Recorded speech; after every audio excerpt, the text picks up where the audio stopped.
విడు మొరటోడు అని వాళ్ళు వీళ్ళు ఎన్నెన్ని అన్న పసి పిల్లవాడు నవాడు.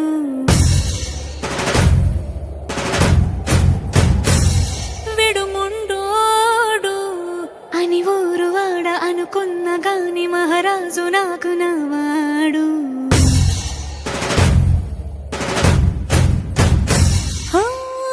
మాట పెడుసై